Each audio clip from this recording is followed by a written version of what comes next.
Bom, boa noite a todos. O tema da gente de hoje é um tema que a gente já tem falado das vezes que a gente veio aqui, né? Falar sobre a culpa e responsabilidade. Mas eu queria dar um tom diferente, né? Para a gente pensar no assunto por um outro ângulo, né? E esse ângulo é o seguinte: a gente sabe da neurociência, a gente sabe que os neurônios que formam o nosso cérebro, eles estão arranjados de um jeito que o aprendizado que a gente faz é sempre por tentativa e erro. Então, o ser humano é assim, ele precisa experimentar. O que significa a palavra experiência? Significa que você tem que passar por aquilo ou perceber aquilo de uma maneira verdadeira, de uma maneira real, né? E aí essa experiência é que vai fazer com que você sinta a repercussão da experiência. Então, quando você faz uma escolha, usando o seu livre-arbítrio, você escolhe entre duas situações, o que você quer fazer, o que você não quer, quando você tem mais de uma opção, você faz a escolha, e aí você vai, dentro daquela escolha, você vai sofrer, não sofrer de sofrimento, vai experimentar o resultado. Aquilo vai voltar para você e vai te trazer uma experiência. Se essa experiência for boa, você admite aquilo como certo e passa a repetir aquele comportamento. Se a experiência for ruim, você recusa aquilo e não quer repetir mais aquele comportamento. É claro que nem sempre, da primeira vez, a gente aprende o certo, porque às vezes a experiência foi ruim e você interpreta de uma maneira errada aquilo que, a princípio, seria uma coisa boa para você. Mas aí, com o tempo e a repetição, você acaba discernindo o que é certo do que é errado e escolhendo o que é certo e o que é errado. Tanto a gente aprende por tentativa e erro, que quando a gente quer ensinar alguém, não adianta nada a gente falar para o outro que é bom ou que não é. A gente tem que demonstrar, experimentar. Então, se não é a gente passando por aquilo, é a gente vendo alguém passar, e isso passa a ser uma experiência também para a gente. A gente vê a pessoa sofrendo, ou vê a pessoa feliz, a gente vê a pessoa experimentando aquela opção dela, serve também de experiência para a gente, se a gente estiver atento para aquilo, se a gente estiver prestando atenção. Então, por isso que se fala, se você falar assim, olha, não fuma que faz mal para a saúde, mas você fuma, quer dizer, o teu filho, ou a pessoa que você está querendo ensinar, ela vai ver você fumando e você falando que não é para fumar. Qual que é a experiência que ela vai ter? A experiência é de ver você fumando. Então, a chance dela fumar também é muito grande, né? Agora, se ela vê você morrendo de câncer por causa do cigarro, aí, muito provavelmente, ela não vai fumar. E ela vai ficar com uma sensação muito forte de que não pode fumar porque faz mal para a saúde. Então, é assim. A gente escolhe, faz e experimenta. E essa experiência de tentativa e erro que nos ensina. Muito bem. Essa lei natural, que é a lei de ação e reação, é o que rege a experiência. Então, vamos dar mais um passo nesse entendimento. Então, primeiro a gente percebe que a gente primeiro precisa experimentar para depois julgar e aí escolher o que é certo e o que é errado. E aí a gente percebe que esse ato de escolher e experimentar o resultado é uma lei natural chamada lei da ação e reação, né? A gente sabe disso em termos da física, a física diz isso, a toda ação corresponde uma reação de igual intensidade e sentido contrário. Então, se você der um soco na parede, a força que você pôs na parede, a parede põe na sua mão. É por isso que dói, não é? Então, é uma lei da física. Mas a própria doutrina espírita fala isso, que você vai receber aquilo que você fizer.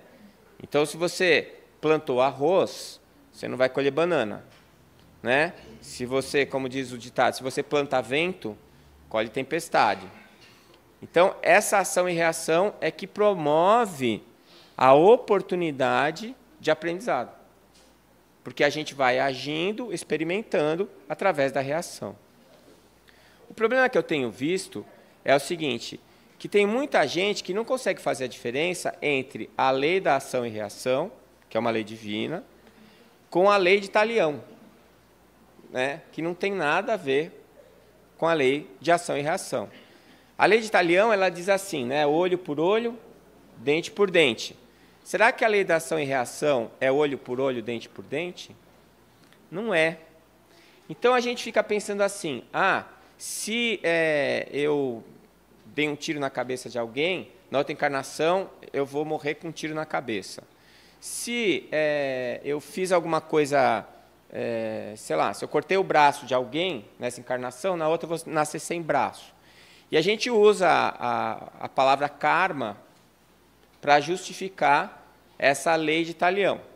Então, é assim, você nasce com um karma porque ele foi construído a partir do seu comportamento do passado. E você vai sofrer aquele karma pela justiça divina. Então, a gente não tem alternativa, né? Você fez o mal, se você deu o tiro, vai morrer com o tiro na cabeça, não tem jeito. Se você fez o mal, vai sofrer o mesmo mal e não tem jeito. Afinal, isso é a lei da ação e reação. Não. Isso é a lei de Talião. A lei de ação e reação, você fazendo alguma coisa, você sofre a reação daquela coisa que tem uma força equivalente ao que você fez. Então, se você fez o mal, você está gerando uma força que vem contra você com a mesma equivalência de intensidade e de natureza. Da mesma maneira que, se eu fizer o bem, eu vou receber de volta uma força com a mesma equivalência, mas não igual, mas é a mesma equivalência, com a mesma força e com a mesma natureza. Então, se eu plantei o bem, eu vou colher o bem. Se eu plantei o mal, eu vou plantar o mal. Será que tem muita diferença o que eu estou falando? Tem muita diferença. Porque a gente tem uma tendência ainda a achar que a gente só respeita quem a gente teme. Não é? Então, a maior parte das autoridades ainda elas constroem o seu poder de autoridade em cima da força e da coação. É só a gente ver o pessoal bem do passado, o que eles pensavam do pai deles, né? Os pais, eles exerciam a sua autoridade pela força. Era castigo, surra, não é? Hoje em dia, a gente ainda faz isso, né? Bota de castigo, não dá mais surra, que senão vai preso. Mas dá castigo, a gente coage de alguma maneira. Mas hoje, a gente conquista muito mais a autoridade, sem impor, mas conquistando, que é pelo exemplo, né? Pela forma de lidar, respeitando o outro também vai te respeitar.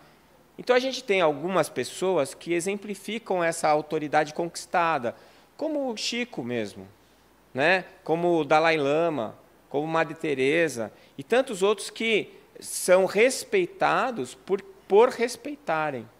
E esses não precisam coagir. Esse modelo da autoridade por coação, a gente transportou para o nosso conceito de Deus.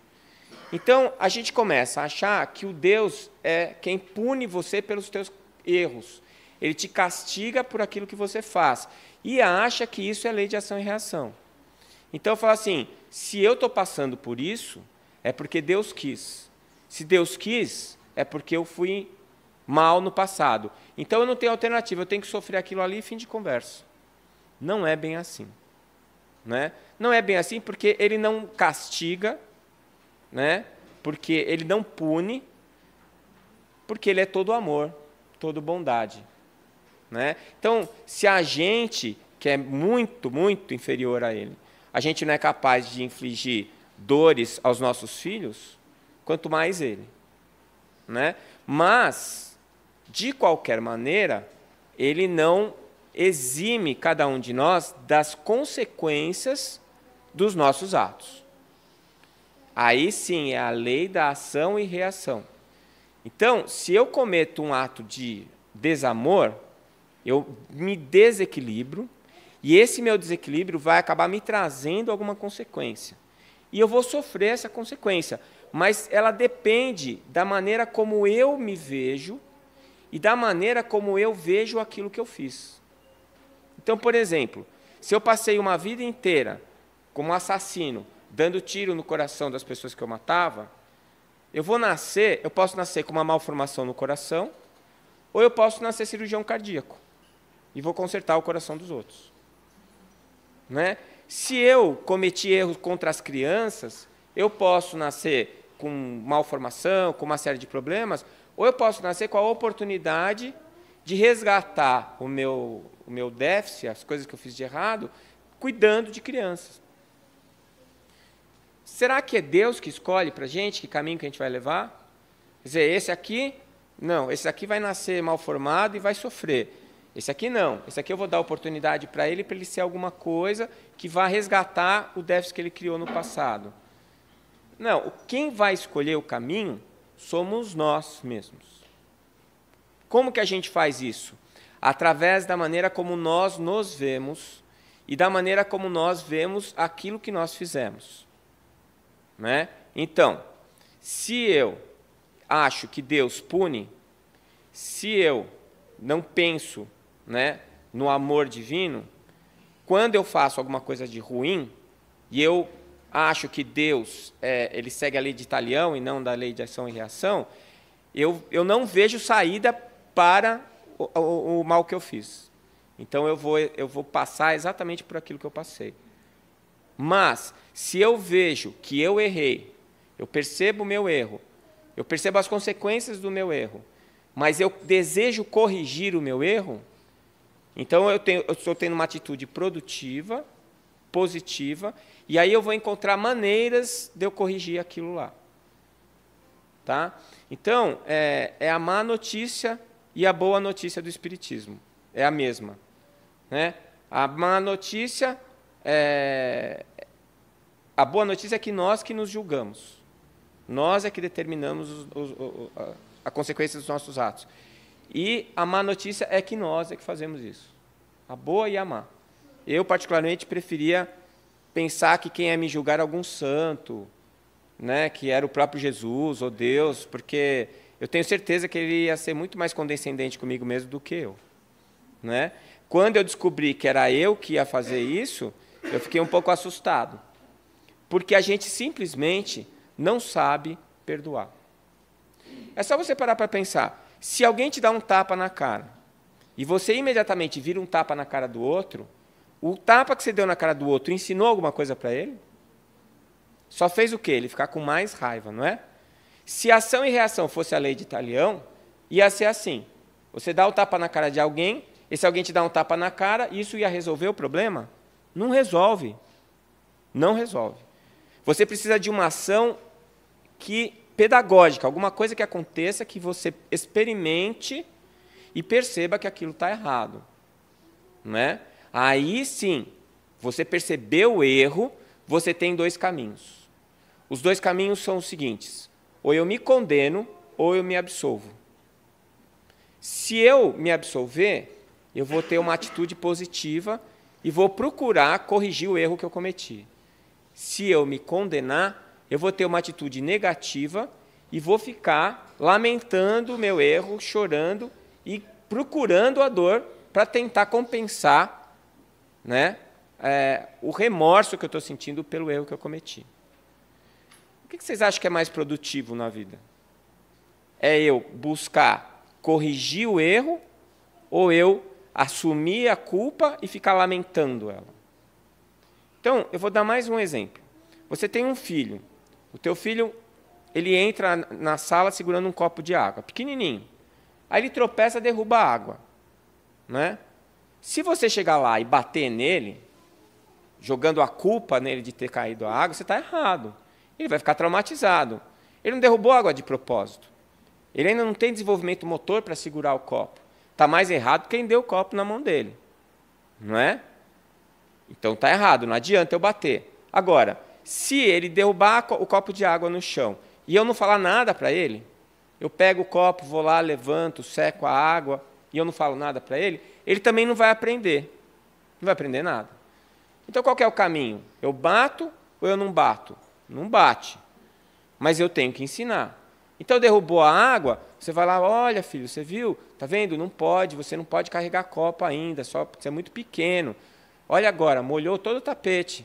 Vamos secar o tapete? Vai lá com ele, pega o paninho, Ele ajoelha junto com você e vocês vão secar o tapete. Então, o que você está fazendo? Você está culpando ele? Não. Mas você está responsabilizando. Então, você está ensinando ele desde pequeno que não é para ele se julgar culpado, mas é para ele assumir a responsabilidade dos seus atos.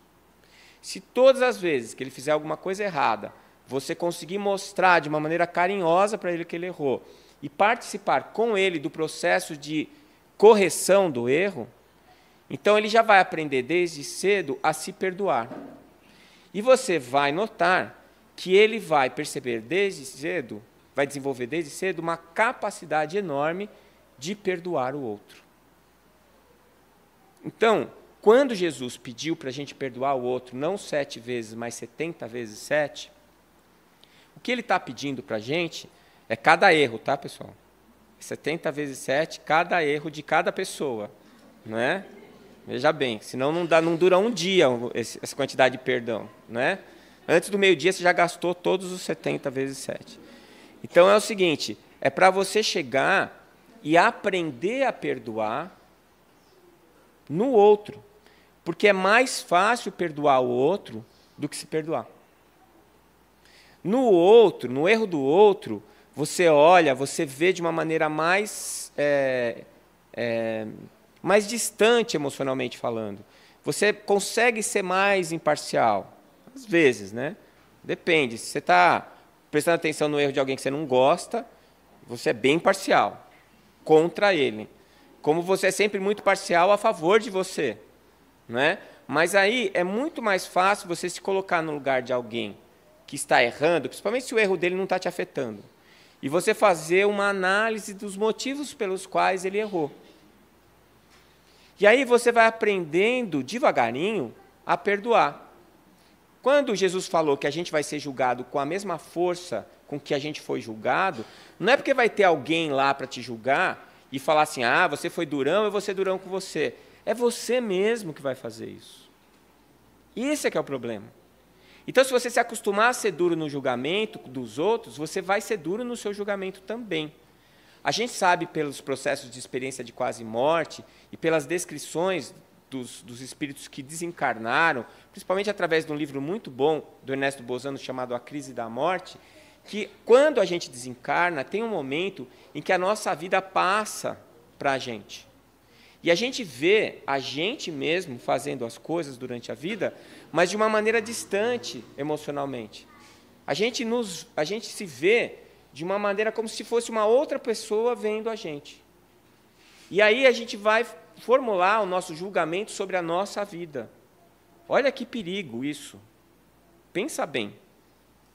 Então, se você sempre foi durão e pegou no pé de todo mundo, se é o tipo casca de ferida mesmo, qualquer coisinha errada, você fala, isso aí, tá vendo, fez errado, tá vendo, bem que eu disse, que esse aí, não sei o quê. Na hora que você vê a quantidade de bobagem que você fez, você vai ser tão duro quanto você foi com os outros. E aí, qual é o caminho que você está escolhendo? O caminho da correção ou o caminho da culpa? O caminho da responsabilidade, da consequência, ou o caminho da culpa? O caminho da culpa. E aí, o que a culpa te traz? A culpa te traz amargura, a culpa te traz dor, a culpa baixa a sua imunidade, a culpa faz com que você só tenha pensamentos negativos. E aonde é que você vai parar? No umbral. E ainda vai dizer que foi Deus que te mandou para lá. Não é? Quando o pessoal diz que o umbral mais lotado é o de espíritas, eu acredito. Porque é assim, você sabe que está fazendo bobagem e não consegue não fazer. Ou sou só eu que sou assim? Então, a gente sabe que está errado. Então, a gente tem a consciência. A consciência é a diferença entre a responsabilidade e a culpa. Se você pegar pelo dicionário, culpa é a consequência de um erro que você sabe que errou, você tem a consciência de que errou, tem a consciência de que era errado, e assim mesmo fez. Então, você é culpado e é responsável pelas consequências. Não é? Geralmente, a gente se sente culpado pelas coisas ruins que a gente faz, não pelas boas. Agora, o que é responsabilidade?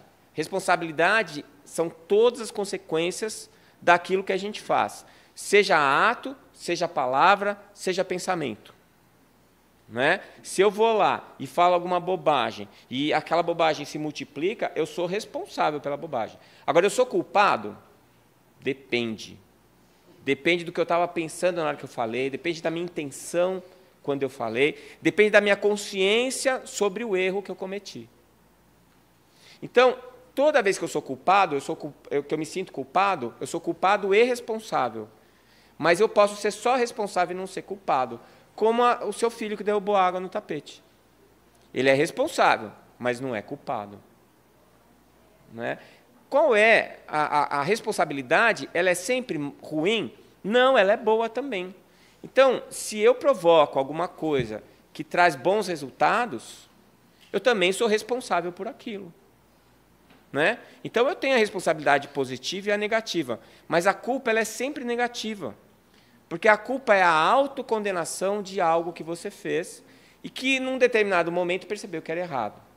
Às vezes, a gente sabe que está errado, mas a gente acha que, não, mas isso aí, que nem aquela mentirinha do bem, né? É uma mentirinha do bem. Não, isso daí é supérfluo, não, isso não é grave, não. Aí você faz, sabendo que está errado, e aquilo tem uma consequência enorme e horrível. Aí você se culpa, se sente mal, se amargura, se condena, e aí você começa a sofrer. O sofrimento gera mais sofrimento, para você mesmo e para as pessoas que estão ao seu redor. E ele ensina alguma coisa para a gente? Não. A culpa não ensina nada. A culpa é aquele que senta na beira do caminho e fica chorando. A responsabilidade é aquele que lamenta, mas não senta para chorar. Ele levanta e vai trabalhar. Todo mundo aqui conhece a história de Paulo de Tarso? Paulo de Tarso matou, Paulo de Tarso torturou, Paulo de Tarso perseguiu. E no momento em que ele percebeu que ele estava indo para o lado errado, que ele tinha feito um monte de bobagem, o que ele fez? Ele ficou sentado, chorando, chorando, chorando, deu um tiro na cabeça. O que ele fez? Ele virou para Jesus e perguntou: Jesus, o que queres que eu faça? Isso é assumir a responsabilidade dos seus erros, mas não se torturar por conta dos seus erros. Então, quando a gente fala que a culpa é ruim, a gente não está falando para você virar as costas para os seus erros. Porque, ao mesmo tempo que eu estou falando para você evitar a culpa, eu estou pedindo para você abraçar a responsabilidade dos seus atos. É muito importante que, no final de cada dia, você pare para pensar nas coisas que você fez e tente avaliar os resultados dos seus atos. Santo Agostinho fala isso para a gente, recomenda isso, né? No catecismo, quando eu era criança, que eu sou de família católica, a professora de catecismo me ensinou a fazer o exame de consciência. Então, era assim, à noite, antes de dormir, eu rezava um Pai Nosso, uma Ave Maria, e fazia o exame de consciência. Aí eu ia pensar, desde manhã, a hora que eu levantei, as pessoas que eu encontrei, as coisas que eu fiz, as coisas que eu falei, e depois eu ia fazer uma revisão disso daí para pensar o que eu fiz de bom e o que eu fiz de ruim. E aí era para eu agradecer o que eu pude fazer de bom e pedir perdão pelo que eu fiz de ruim. Mas tinha um detalhezinho que era o seguinte: no dia seguinte, eu ia lá onde eu fiz as coisas ruins e ia tentar consertar. Pedir desculpa para quem eu magoei. Gente, vocês já pensaram se a gente fizesse isso todo dia, que beleza que ia ser? Mas vocês já repararam como é difícil chegar na frente de alguém que você magoou e pedir desculpas? Ou sou só eu que tenho dificuldade nisso? Vocês também? Parece que chega aqui na goela, né? Você fica assim, não, eu vou lá e vou pedir desculpa, que absurdo, o que eu fiz? Essa pessoa não fez nada para mim. Nossa, mas ela é super legal. Aí você chega, você bate nas costas, sorri, você fica puxando o saco dela, mas não fala, me perdoa pelo que eu te falei ontem. É ou não é? Por que isso, hein? Quem será que está entravando a gente? Orgulho. Tem um desenho muito bom, que é um rapaz pendurado, um desenho mesmo, uma figurinha, pendurado num precipício, segurando com uma mão, ele está segurando um galhozinho de árvore, que é o que está segurando ele. Na outra mão, ele está com um saco preto enorme, escrito orgulho. E aí tem alguém na beira do desfiladeiro esticando a mão para ele, para tirar ele do precipício. O único jeito é largar o orgulho, ele não larga. Não larga. Ele fica pendurado com o saco do orgulho na mão e não larga.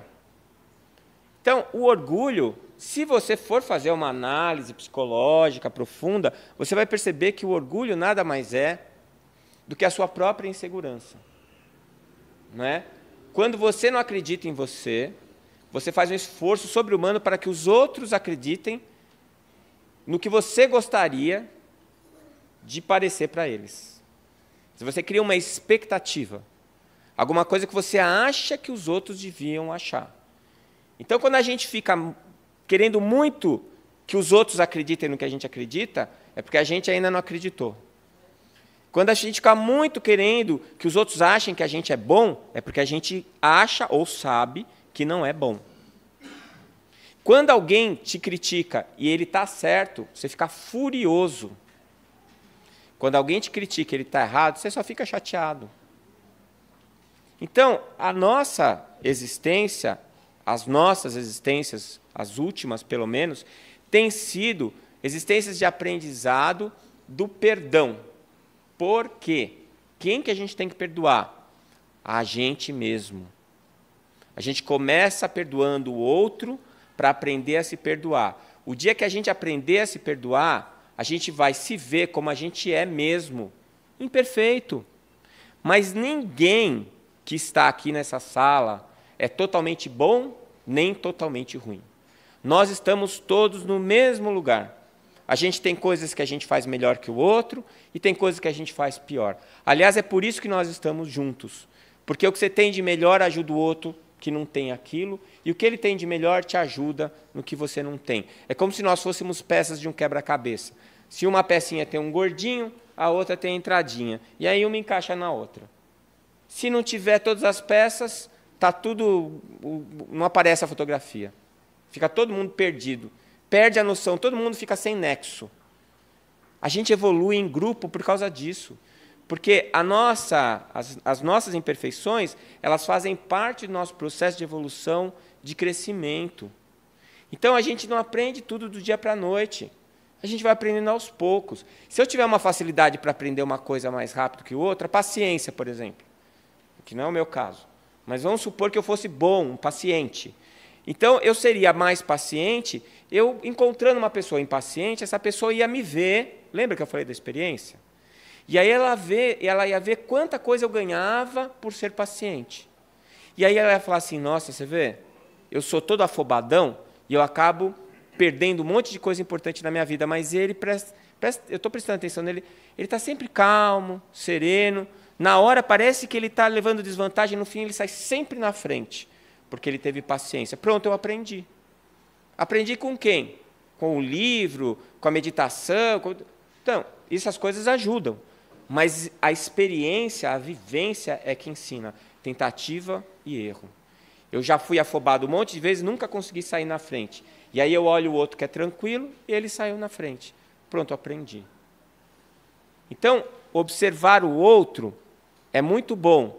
Só que a gente observa o outro para ver o que o outro tem de errado, para a gente se sentir melhor. Ou sou só eu?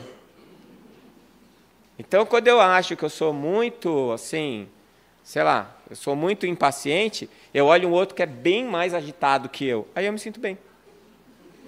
Só que eu não melhorei nada. Eu continuo a mesma porcaria. Né? Agora, se eu, quando eu olho para o outro, se em vez de eu começar a olhar o que o outro tem de ruim, eu começar a olhar o que ele tem de bom, e prestar atenção nas consequências dessa virtude dele na vida dele, eu vou estar aprendendo, evoluindo muito mais do que se eu estiver aprendendo os erros. Agora, quando eu percebo o erro dele e eu aponto o erro para ele, eu me sinto bem porque eu acho que eu sou melhor que ele, mas se ele for uma pessoa sábia, ele vai evoluir mais do que você. Porque você está apontando um lado que ele está fazendo errado, e se ele tiver a capacidade de perceber isso, guardar o orgulho dele um pouquinho na gaveta, pegar aquela informação e fazer uma análise bem honesta se aquilo é verdade ou não, ele vai ter uma chance enorme de aprender e de crescer. Né? Tem um ditado que diz: abençoa os teus críticos porque eles te fazem crescer. Então, quando eu tenho alguma coisa que eu escrevi, alguma coisa assim que eu estou meio inseguro, que eu não sei se está bom ou não adianta mostrar para o teu amigo. Você já viu tua mãe falar assim: está uma droga, hein? Vai escrever de novo. Ela vai falar: nossa, filho, que bom, está ótimo. Não é assim? Se você chega para o seu marido e fala assim: estou bonita, ele fala assim: está horrível. É briga na certa. Você não pergunta para ele falar que está ruim, você pergunta para ele falar que está bom. E ainda sorrindo, porque você perceber qualquer... Você está mentindo. Não estou. Aí já é o desespero, né? O marido fica em desespero quando você fala que está e ela fala que não, acho que você não está gostando. Aí a gente entra em pânico, fala assim: ih, vai acabar mal. Né? Porque acaba brigando. Então é assim, se você realmente quer melhorar o que você está fazendo, presta atenção na crítica. Porque se a crítica for uma crítica invejosa, você vai ter capacidade de perceber que aquilo é falso. Mas se a crítica for uma crítica verdadeira, você vai ter a oportunidade de corrigir. Então, se você se sente culpado pelos seus erros, você não vai querer que ninguém saiba que você errou. Porque você se condena o suficiente. Só que isso não produz. Então, troque a culpa pela responsabilidade. Faça com que todas as coisas que você produz, o que você fala, o que você pensa, o que você sente, tenham bons resultados para você. Sejam coisas boas ou más. Quando forem boas, é um aprendizado. Quando forem más, é um alerta para um próximo aprendizado. Então, a diferença entre culpa e responsabilidade é exatamente essa. A responsabilidade te faz evoluir, te ensina. A culpa te amarra, te imobiliza. E o que a gente precisa é de crescimento, evolução. Então, a gente precisa da ação e reação, e não da lei de Talião. Eu espero ter sido útil a reflexão. Obrigado.